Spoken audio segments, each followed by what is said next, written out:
চাবুৱাৰ নাদোৱা বৰুৱা পথাৰ দিহিঙীয়া চুক নামঘৰৰ এটি দৃশ্য। এওঁ কোনো চৰকাৰী আমোলা বিষয়া বা কোনো ৰাজনৈতিক নেতা নহয়।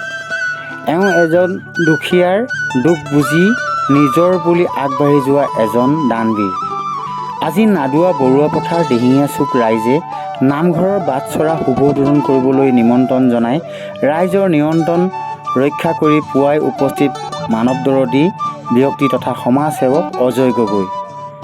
পৰমাৰ্থী ভকত বৈষ্ণৱ আদেশমৰ্মে নামঘৰৰ জনা নতুনকৈ নিৰ্মাণ কৰি ওলোৱা বাটচৰা শুভ উদ্বোধন কৰে বিশিষ্ট সমাজসেৱক তথা দানবীৰ অজয় গগৈ। অজয় গগৈয়ে এই অনুষ্ঠানত অংশগ্ৰহণ কৰি নামঘৰ জনা উন্নয়নৰ উদ্দেশ্যে 50,000 টকা আগবঢ়ায়। আমি লাহোৱাল বাৰ্তাৰ দৰ্শকসকলক জনাব বিচাৰিছোঁ, নাদোৱা বৰুৱা পথাৰ দিহিঙীয়া চুকৰ নামঘৰৰ আজি এটি দৃশ্য। এইজন কোনো এজন চৰকাৰী আমোলা বিষয়া বা কোনো ৰাজনৈতিক নেতা নহয়। এওঁ এজন দুখীয়াৰ দুখ বুজি নিজৰ বুলি আগবাঢ়ি যোৱা এজন দানবীৰ। আজি নাদোৱা বৰুৱা পথাৰ দিহিঙীয়া চুক ৰাইজে নামঘৰৰ বাটচৰা শুভ উদ্বোধন কৰিবলৈ নিমন্ত্ৰণ জনাই ৰাইজৰ নিমন্ত্ৰণ মৰ্মে পুৱাই উপস্থিত মানৱদৰদী ব্যক্তি তথা সমাজসেৱক অজয় গগৈ। পৰমাৰ্থী ভকত বৈষ্ণৱ আদেশমৰ্মে নামঘৰ জনা নতুনকৈ নিৰ্মাণ কৰি ওলোৱা বাটচৰা শুভ উদ্বোধন কৰে বিশিষ্ট সমাজসেৱক তথা দানবীৰ অজয় গগৈয়ে। অজয় গগৈয়ে এই অনুষ্ঠানত অংশগ্ৰহণ কৰি নামঘৰ জনা উন্নয়নৰ উদ্দেশ্যে 50,000 টকা আগবঢ়ায়।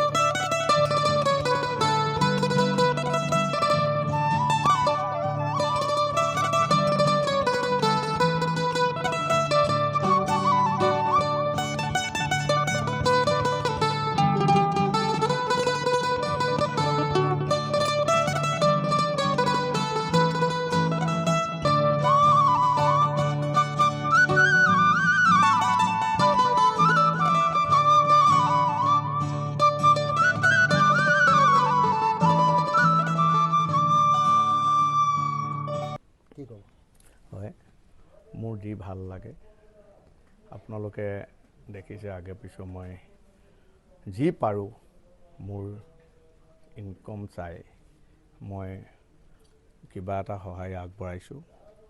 মোৰ নামঘৰত এনেকুৱা পবিত্ৰ স্থানত আহিলে মোৰ খুব ভাল লাগে, কাৰণ মোৰ আই দেউতা নাই, মা দেউতা নাই। মোৰ মা দেউতাবিলাক মোৰ লগৰ সমনীয়া লগ পাওঁ, খুব ভাল লাগে। আৰু মোৰ যি থলত মোৰ নিজৰ ভাতৃতুল্য যি মোৰ গুৰুৰ চৰণত সেৱা কৰিব গৈছে নতুন শৰণীয়াসকলক মই অকণমান উৎসাহ আৰু প্ৰেৰণা দি মই এই নামঘৰৰ মেৰামতি কামত মই 50,000 টকা ইয়াত দিছোঁ। নাদোৱা চাংমাই গাঁও বৰুৱা পথাৰ আজি দিহিঙীয়া চুকৰ যি নামঘৰত আজি বাটচৰাটো আজি শুভ উদ্বোধন কৰিবলৈ মাতিলে, আজি খুব ভাল লাগিছে। আমি এই নামঘৰ পবিত্ৰ স্থানত আজি সকলোৱে একত্ৰিত হৈ আজি একগোট হৈ আজি থিয় হৈছোঁ, খুব এটা ভাল লাগিছে। আজি তেখেতলোকে আজি নাদোৱা চাংমাইগাঁও বৰুৱা পথাৰ তেখেতলোকে নতুন প্ৰজন্মই আজি নতুন শৰণীয়ালে আজি শৰণ ল'বলৈ আগবাঢ়িছে। আমাৰ যি জনগোষ্ঠীয় আমাৰ যি নীতি নিয়ম তেখেতলোকে পৰম্পৰা ৰক্ষা কৰিবলৈ তেখেতলোকে ওলাইছে, খুব এটা শুভ কামত ওলাইছে। তেখেতলোকক মোৰ ফালৰ পৰা মোৰ মৰম চেনেহ আন্তৰিক মই শুভেচ্ছা যাচিছোঁ। আৰু তেখেতলোকে যাতে শৰণ লওক, যি শৰণটো আমাৰ দেউতা ককা দেউতা আজু ককা আৰু উপৰি পুৰুষসকলে লৈ আহিছে, সেই নিয়ম নীতিটো আমি সকলোৱে মানি চলিবই লাগিব। আজি এটাৰ নতুন জীৱন তেখেতলোকে আজি সৃষ্টি কৰিছে, নতুন জীৱন পাব বুলি মই ভাবোঁ। কিয়নো ল'ৰালি কালৰ পৰা তেখেতলোকে একোজন শৰণ লোৱাৰ পিছত ভক্তৰ ৰূপত চিনাকি পৰিচয় হ'ব। তেখেতলোকে আজি আমাৰ যি ডাঙৰীয়া ওচৰত শৰণ ল'ব, গুৰুচৰণত সেৱা কৰিব, তেখেতলোকে পবিত্ৰ শীতল পানীত পুখুৰীত বা নদীত তেখেতলোকে আশীখিলা পাণ আৰু এখন আগলি কলপাতত বান্ধি পবিত্ৰ শুদ্ধ পানীত তেখেতলোকে 3বাৰকৈ বুৰ মাৰিব। তাৰপিছত আমাৰ গুৰুজনে যি আশীৰ্বাদ দিয়া পৰামৰ্শ দিব তাক মানি তেখেতলোকে চলিব লাগিব। নতুন প্ৰজন্মক তেখেতলোকে আগবঢ়াই লৈ যাব লাগিব। ল'ৰালি কালত তেখেতলোকে যেনেকুৱাই যি বেয়া কাম হওক ভাল কাম হওক কৰিছিলে, এইবোৰ কিছুমান এৰাধেৰাত চলিব লাগিব আৰু নতুন জীৱন পাব বুলি মই ভাবোঁ।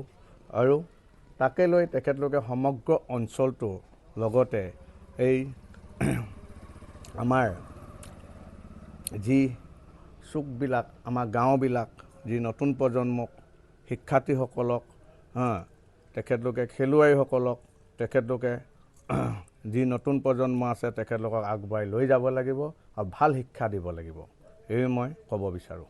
চাংমাই বৰুৱাপথাৰ দিহিঙাচুক নামঘৰ বাটচোৱা উদ্বোধনত আমাৰ ইতিমধ্যে অজয় গগৈদেৱ উপস্থিত আছিলে, লগতে আমাৰ সাংবাদিক বন্ধুসকলো ইয়াত উপস্থিত আছিল। কথা হ'ল আমি নশলীয়াল হিচাপে প্ৰথম কথা হ'ল কি, আমি মটক জনগোষ্ঠীটো পৰম্পৰা ৰক্ষা কৰি আৰু সমাজখনৰ সংস্কাৰ স্বাৰ্থত আমি গুৰুমুখী হ'ব বিচাৰিছোঁ। যিহেতু আমি জনগোষ্ঠীটো উন্নতি বিকাশ আৰু লগতে আধ্যাত্মিক চিন্তাখিনিক একেৰাহে লৈ যাবৰ কাৰণে আজি পৰম্পৰাগতভাৱে দিহিঙাচুক চাংমাই বৰুৱাপথাৰ দিহিঙাচুক নামঘৰৰ পৰা 22জনীয়া এটা দল বগৈতলীয়া সত্ৰ 20 মাইললৈ আমি 13 তাৰিখে যাত্ৰা কৰিম, যাতে আধ্যাত্মিক চিন্তাই সমাজখনৰ এটা সংস্কাৰমূলক নীতি আৰু জনগোষ্ঠীটোৰ স্বাৰ্থত ৰক্ষা কৰি আমি শৰণ ল'বলৈ ওলাইছোঁ। গতিকে এইখিনিকে আপোনালোকক আগবঢ়াই কৈছে। কি ক'ব? নহয়, এই সন্দৰ্ভত তেখেতৰ অকল আমাৰ বাটচৰাতে দিছে বুলি নহয়, মটক জনগোষ্ঠীৰ উন্নয়নৰ বিকাশৰ স্বাৰ্থত মটকৰ এজন সমাজকৰ্মী লগতে জাতীয় সচেতন ব্যক্তি হিচাপে আৰু জাতিটোৰ স্বাৰ্থত তেখেতে বিভিন্ন ধৰণৰ দুখীয়াৰ মটক জনগোষ্ঠী অধিষ্ঠিত অঞ্চলত যিসকলৰ দৰিদ্ৰ সীমা ৰেখাৰ লোক আছে তেখেতসকলকো সহায় কৰি আহিছে আৰু বহুতো নামঘৰত তেখেতে এই ধৰণৰ তেখেতৰ ঘামৰ পইচাৰে যিখিনি সহায় কৰিছে তেখেতলৈ আমাৰ নশনীয়ালৰ ফালৰ পৰা অতি আন্তৰিক অভিনন্দন থাকিল। কাৰণ আমি বিদায় লৈছোঁ, বিদায় বুলি নহয়, ঠিক দুখীয়া ৰাইজৰ যিবিলাক আমাৰ অনুষ্ঠান আছিলে সেই অনুষ্ঠান যিবিলাক কাৰ্যসূচী সেইবিলাকত আমি যাতে এতিয়া অংশগ্ৰহণ নকৰিলেও তেওঁলোকে এতিয়া আমাক গুৰুত্ব হিচাপে নলয়।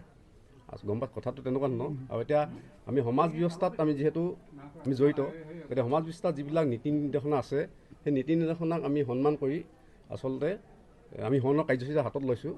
বয়স অনুপাতে আমি এইবিলাক কাম কৰিবই লাগিব, যিহেতু আমি আমাৰ সমাজখন জীয়াই ৰাখিব লাগিব। এই ক্ষেত্ৰত আমি খুব আনন্দিত, যিহেতু আমি প্ৰাণ লৈ পিনে আমি দায়বদ্ধ হ'ম যে আমাৰ যিবিলাক আগতে আছিলে কৰ্ম আছিলে, যিবিলাক হয়তো কোনো ভাল কাম বা বেয়া কাম কৰিছোঁ সেইবিলাক এৰি আমি এতিয়া নিজৰ এটা আধ্যাত্মিক দিশত আমি চিন্তা চৰ্চাৰে আগবাঢ়ি সমাজখন সংস্কাৰৰ পথত আগবাঢ়ি যাম।